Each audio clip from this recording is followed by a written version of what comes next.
అదే RTV app వార్తల్ని క్షణాల్లో చదివే అవకాశం ఉంటుంది. ఒక న్యూస్ పేపర్, ఒక టెలివిజన్ ఛానల్ మీ చేతుల్లో ఎప్పుడూ ఉంటాయి. చూస్తే డిఫరెంట్గా ఇప్పటిదాకా ఎలాంటి ఆచూకీ లభించలేదు.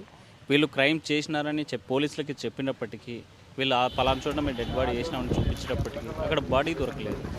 ఈ కేసు ఎలా మలుపు తిరగబోతుంది? అసలు ఫస్ట్ ఈ కేసు మామూలుగా ఇప్పుడున్న కొత్త యాక్ట్ ప్రకారం అయితే confession before the police officer కూడా అడ్మిజబుల్. గతంలో చట్టంలో చూసుకున్నట్లయితే confession before police officer is not admissible. So police వాళ్ళ ముందర చెప్పినది కూడా ఇప్పుడున్న కొత్త చట్టంలో అడ్మిజబుల్.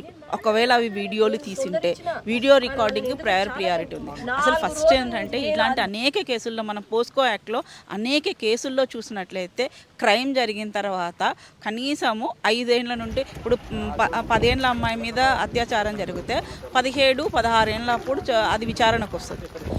ఈ మధ్యకాలంలో ఆ అమ్మాయి ఆ ఇన్సిడెంట్నే మర్చిపోయి ఉంటుంది. అంటే ఆ ఏజ్లో చిన్నపిల్లల్లో తొందరగా మర్చిపోతుంటారు. ఆ ఒక 15 ఏళ్ళు 16 ఏళ్ళు 17 ఏళ్ళ మధ్యన మళ్ళీ అది వచ్చినప్పుడు రీకలెక్ట్ చేసుకొని ఆ అమ్మాయి దానికి ఆన్సర్ చెప్పలేదు. ఒకవేళ చెప్పినా కూడా ప్రాపర్గా ఉండదు. ఇంకోటి ఏంటంటే ఆ టైం వచ్చేసరికి ఏమవుతుందంటే సమాజము కానీ పిల్లల తల్లిదండ్రులు ఏమనుకుంటారంటే ఇప్పుడు అదేదో జరిగింది 4-5 ఏళ్ళు మర్చిపోయినారు, మళ్ళీ ఇప్పుడు ఇక్కడ సాక్ష్యం చెప్పి వాళ్ళకి కన్విక్షన్ ఇచ్చి మీడియా అంతా వచ్చి మా గురించి మాట్లాడుకొని మమ్మల్ని మళ్ళీ ఇబ్బంది పెడతారేమో, దానికంటే హాస్టల్ అయిపోయి ఏం జరగలేదని చెప్పుకొని బయటికి వెళ్ళిపోతే మమ్మల్ని ఎవరు పట్టించుకోరు కదా అనే స్థితికి తీసుకొస్తున్నారు. ఎందుకంటే ఫాస్ట్ ట్రాక్ అన్నది పెట్టున్నా కూడా ఫాస్ట్ ట్రాక్ ఎక్కడ జరగట్లేదు. మనం లాస్ట్ టైం ఒక సంఘటన చూస్తున్నాము. కేసు పెట్టించినాక చాలా రోజుల తర్వాత వాళ్ళు హాస్టల్ అయిపోయినారు. అట్లాంటి సంఘటనలు అన్నింటిలో గమనించినట్లయితే ఇప్పటికి కూడా ఏ రేప్ కేసు అయినా చూడండి, ప్రాపర్ ఎవిడెన్స్ కలెక్షన్ చేయడంలో మనం ఫెయిల్యూర్, అండ్ ఫోరెన్సిక్ వాటిని వాడుకోవడంలో మనం ఫెయిల్యూర్, అండ్ ఫాస్ట్ ట్రయల్ జరగకపోవడంలో మనం ఫెయిల్యూర్. ఈ ఫెయిల్యూర్స్ అన్నిటినీ కూడా అమ్మాయిలకు శాపంగా, విక్టిమ్కి శాపంగా. ఒక రేప్ విక్టిమ్ పోతే ఆ అమ్మాయిని చూసే విధానం అనేక సంఘటనలు నేను చూసినానండి. ఒక డాక్టర్ ఒక రేప్ చేసిన వ్యక్తి కంటే దారుణంగా డాక్టర్లు బిహేవ్ చేసిన సంఘటనలు కూడా చూసాం. అంటే ఆ రేప్ విక్టిమ్కి సెన్సిటైజ్, ఈ డాక్టర్స్ కానీ పోలీస్ డిపార్ట్మెంట్ కానీ దే ఆర్ నాట్ సెన్సిటైజ్డ్. వాళ్ళకి కాస్త మానవత్వంతో వాళ్ళని చూడాలి, వాళ్ళని ట్రీట్ చేసే విధానం. వాళ్ళు ఇప్పుడు ఒక అమ్మాయి ఓపెన్ అప్ అవ్వాలి అంటే, ఒక రేప్ విక్టిమ్ ఓపెన్ అప్ అవ్వాలంటే చాలా కష్టం. ఈవెన్ ఇప్పుడు పోస్కో యాక్ట్లో ఇస్తున్న పీపీల దగ్గరకు వచ్చి కూడా ఒక జంట ముందర ఒక అమ్మాయి ఓపెన్ అప్ అవ్వాలంటే చాలా కష్టం. ఆ అమ్మాయిని ఓపెన్ అప్ చేయడానికి కనీసం కొన్ని గంటలు టైం పడుతుంది.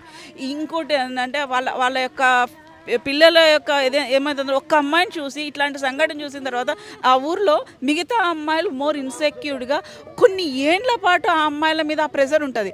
ఈరోజు చనిపోయిన అమ్మాయి ఒక్కదాన్నే గురించి మనం ఆలోచిస్తున్నాం, కానీ ఆ ఏజ్ గ్రూప్, ఆ అమ్మాయి ఫ్రెండ్స్, ఆ అమ్మాయి కంటే పెద్ద అమ్మాయిలు, ఒక టీనేజ్లో ఉన్న అమ్మాయిల మొత్తము ఒక జనరేషన్ మొత్తము కొన్ని ఏండ్ల పాటు వాళ్ళ ఫ్యామిలీ లైఫ్లో కూడా డిస్టర్బ్ అయ్యే పరిస్థితుల్లోకి వెళ్ళిపోతారు. ఇది ఉంటుంది. మాట్లాడుతూ ఇప్పుడు వచ్చినటువంటి సవరణ చేసిన కొత్త చట్టాల ప్రకారం పోలీసులు ఎదురుగా సాక్ష్యం చెప్పే వల్ల అది వీడియోలు ఉంటే చాలా చెప్తా ఉన్నాను. కానీ పోలీసు రాజకీయాల ప్రజల వల్ల, లేకపోతే ఇంకో ఎవరితోనూ ప్రజల వల్ల పోలీసులు బలవంతంగా కొట్టించి చెప్పించేటువంటి అవకాశాలు ఉన్నాయి. అలాంటి వాళ్ళకి కొంతమంది నిర్దోషులు కూడా శిక్షలు పడేటువంటి అవసరం. దీన్ని ఎట్లా? ఇప్పుడు అంటే నేను ఇందాక చెప్పా కదా, చట్టంలో ఇప్పుడు ఏదైనా వచ్చిన కొత్తలో కొన్ని చిన్న ఇవి ఉంటాయి. వాటిని సుప్రీంకోర్టు తప్పులుగా భావించినప్పుడు అక్కడ మొట్టకాయలేసి మారుస్తూ ఉంటుంది. కాబట్టి అల్టిమేట్ ఇదే అని అనుకోవడానికి కాదు. కాకపోతే ఒకటేంటంటే మనము ఎగ్జాంపుల్గా రఘురామకృష్ణరాజు గారి ఇన్సిడెంట్ చూడొచ్చు. స్టేట్మెంట్స్ అట్లాంటివి ఆ చర్చ అయితే జరుగుతుంది. కాకపోతే గతంలో పోలీస్ ఆఫీసర్లు సాక్ష్యం ఒక పోలీసు ముందు క్రైమ్ జరిగినా నేను సాక్ష్యంగా వస్తానంటే చెల్లేది కాదు. ఇప్పుడు కాస్త వీడియో ఆడియో అంటే ఎలక్ట్రానిక్ వీటికి గతంలో సెకండరీ ఇది. ఇప్పుడున్న కొత్త ఎవిడెన్స్ యాక్ట్లో వాటికి చాలా ప్రియారిటీ. అంటే మనము ఇచ్చిన వీడియోస్ ఒకవేళ ఈ సంఘటనలు ఎక్కడైనా సీసీ కెమెరాలో రికార్డ్ అయినా, ఇంకోటి సర్కమ్స్టెన్స్, ఇప్పుడు ఈ మొత్తం కేసులో ఓన్లీ సర్కమ్స్టెన్షియల్ ఎవిడెన్స్ తప్ప మిగతావి ఏమీ రావట్లేదు. సో సర్కమ్స్టెన్షియల్ ఎవిడెన్స్లో ఎంత దాకా సక్సెస్ అవుతుంది అంటే ప్రాసిక్యూషన్ ఎంత దాకా ప్రూవ్ చేయగలుగుతుంది అన్నది కొంత ఆలోచించాలి. అండ్ ఇంకొకటి ఏంటంటే అండి, మన సమాజంలో పోలీసు వ్యవస్థలో కానీ వీటిలో అంతా కానీ ఈరోజు చేసిన హడావిడి, ఈ 4 రోజులు జరుగుతున్న హడావిడి దీన్ని ప్రాపర్గా రాయడంలో చేయడంలో ఉండదండి. కరెక్ట్గా ఒక జ్యుడిషియల్ అంటే పీపీకి ఏం కావాలో పోలీసులకు తెలియదు, పోలీసులు ఏం చేయాలో పీపీ చెప్పడు, జడ్జికి ఏం కావాలో పీపీ అందియలేకపోతున్నాడు. ఈ 3 వ్యవస్థల్లో ఉన్న కమ్యూనికేషన్ గ్యాప్ని ఎవరైతే అక్యూజ్డ్ ఉన్నాడో వాడు చాలా బాగా అంటే చట్టంలో ఉన్న లొసుగుల్ని ఎంత బాగా వాడుకోవాలో అంత బాగా ఒక న్యాయవాదులుగా మేము వాడుకుంటున్నామని తలోంచుకొని చెప్పాల్సిన పరిస్థితి. ఫైనల్గా ఈ ముచ్చుమరికి ఘటనలో నిజంగా వాళ్ళు తప్పు చేసి ఉంటే లేకపోతే అటువంటి వాళ్ళని ఇలాంటి సంఘటన జరగకుండా ఉండేందుకు ఎలాంటి శిక్షలు పడబోతాం? వాళ్ళకి శిక్షలు కూడా వేయాలి. ఒకటంటే ఇట్లాంటి సంఘటన జరిగినప్పుడు పిల్లల తల్లిదండ్రులకు ఇందాక అనుకున్నాం కదా, మోటార్ వెహికల్ ఒక మైనరు ఒక వెహికల్ తీసుకోపోయి ఒక యాక్సిడెంట్ చేస్తే తల్లిదండ్రులకి మన కర్నూలు కోర్టులోనే శిక్ష వేసినాం, తండ్రికి వేసాం, కొడుకుతో పాటు తండ్రి కూడా జైలుకి వెళ్ళాడు. అట్లాంటి సంఘటనలు ఇట్లాంటి వాటికి జరగాలి. ఎవరైతే ఇప్పుడు ఛాలెంజ్ చేసి వెళ్ళాడు కదా తండ్రి, మీ శవం కూడా తెచ్చుకోలేరని, మరి అట్లాంటి తండ్రికి కూడా కన్విక్షన్ లేకపోతే మరి ఆ A4 అతన్నే చేర్చాల్సి వస్తుంది. ఇట్లాంటివి మార్చకుంటే అంటే ఏదైనా మీ పిల్లలు తప్పులు చేసినప్పుడు దాని అల్టిమేట్ బాధ్యత తల్లిదండ్రులుగా మీది, లేదంటే ఎవరైతే గార్డెన్గా ఉన్నారో వాళ్ళది.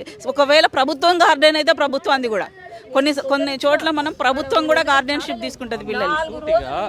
ఈ కేసులో నిందితులకి ఎన్నేళ్ళు జైలు శిక్ష పడేట అవకాశం ఉంటే ఏం జరుగుతుంది? నిజం చెప్పాలంటే కన్విక్షన్ వస్తుందా అన్నది నాకు బెనిఫిట్ ఆఫ్ డౌట్. మరిన్ని వీడియోస్ కోసం ఛానల్ ని సబ్స్క్రైబ్ చేయండి, లేటెస్ట్ అప్డేట్స్ కోసం వాట్సాప్ ఛానల్ ని ఫాలో చేయండి అండ్ లింక్ డిస్క్రిప్షన్ లో ఉంది.